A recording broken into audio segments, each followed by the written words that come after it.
رب ذوالجلال نے وہ کچھ دیا کہ قیامت تک کی ٹیکنالوجی کروڑوں چھلانگیں لگا لے پھر بھی وہاں بھی نہیں پہنچ سکتی جہاں تاجدار ختم نبوت صلی اللہ علیہ وسلم کے قدموں کی خاک اڑ رہی ہے.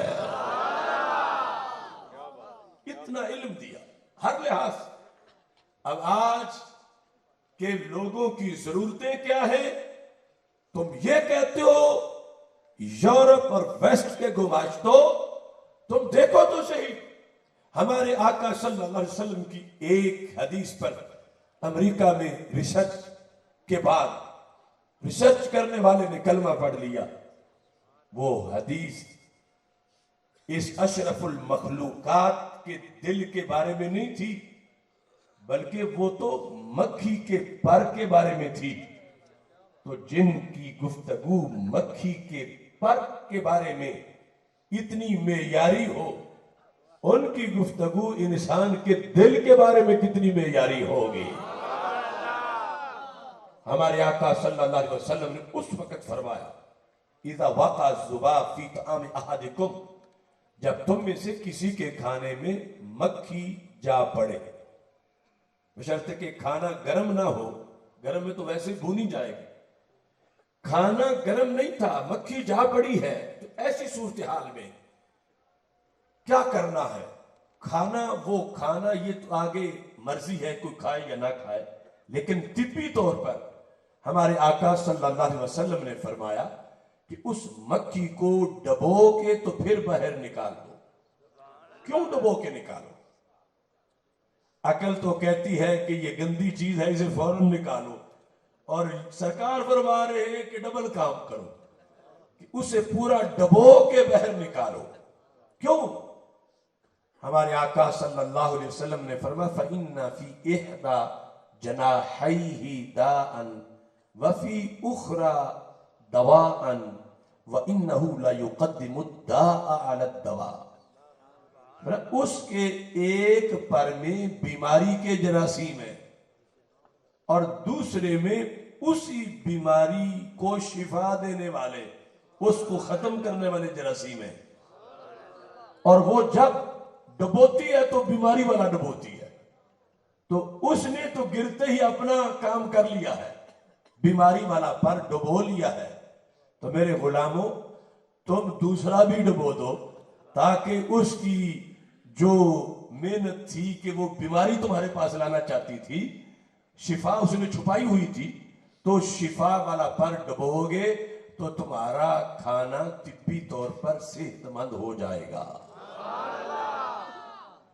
اب اس حدیث میں پہلے تو یہ سوچنے کی ضرورت ہے کہ آج جس وقت ہم یہ تقریریں کرتے ہیں جس سے پورے اسلام کا ہم دفاع کرتے ہیں، دوسروں کی تو بات آپ نے دیکھ لی کہ ان کا نعرہ ہی ایک ہے، یہود و نصارہ کا اور ان کا، کہ نبی کو کل کی خبر نہیں تھی، کل کا پتہ نہیں تھا، دیوار کے پیچھے کی خبر نہیں تھی، لہذا دین کافی نہیں ہے.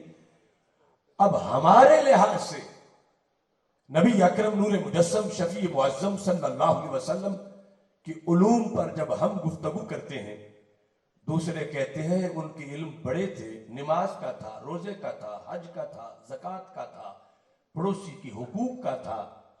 یہ سارے نبوت کے لیے ضروری علوم ہیں. غیب جاننا تو اس کا تو نبوت کا کوئی شعبہ ہی نہیں ہے کہ نبی غیب بھی جانے، نبی چپا چپا جانے، نبی ذرہ ذرہ جانے، نبی ہر شے کو جانے. یہ نبوت کے لیے کب ضروری ہے؟ تو میں کہتا ہوں ذرا یہ مکھی والی جو حدیث ہے، یہ کیا نماز کے فرائض سے اس کا تعلق ہے، یا زکوٰۃ کے نصاب سے اس کا تعلق ہے، یا حج کا کوئی فریضہ ہے؟ تو سرکار نے کیا فضول کہا تھا؟ نہیں، یہ بھی آپ کی نبوت کے ان ہزارہا ارشادات میں سے ایک ہے کہ جس سے آپ نے قیامت تک کے لیے اپنے دین کی دلیلیں عطا فرمائی ہیں.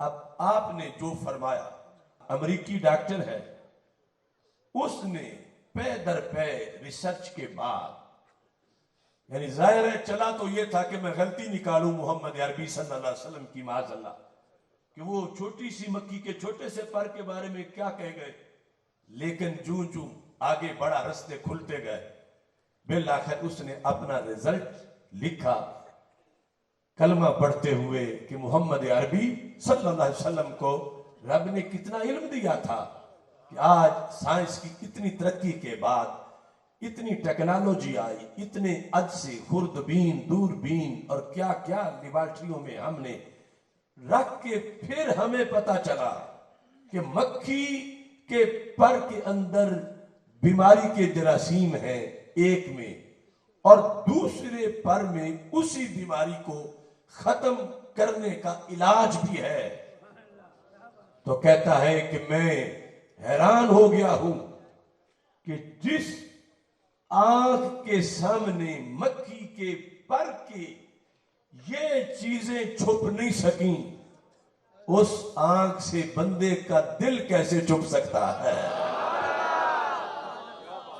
اور کہتا ہے میں حیران ہوں کہ وہ مکھی کی عادت جو بتا گئے وہی ثابت ہوئی کہ پہلے وہ بیماری والا ہی ڈبوتی ہے اور شفا والا دور رکھتی ہے۔ اب اللہ کے نبی جو مکھی کی عادت جانے، وہ پنجابی، سندھی، بلوچی، پٹھان کی کیوں نہ جانے؟ وہ پہلی صدی کے انسان کی جانے تو آج کے انسان کی کیوں نہ جانے؟ تو رب ذوالجلال نے اتنا علم دیا کہ کبھی بھی ان کے جملے کا ایک حرف بھی خلاف واقعہ نہ ہو، جو بھی پڑھے، جتنا بھی زور لگا لے، بالآخر کلمہ پڑھ جائے، اگر ضدی اور ہٹ دھرم نہ ہو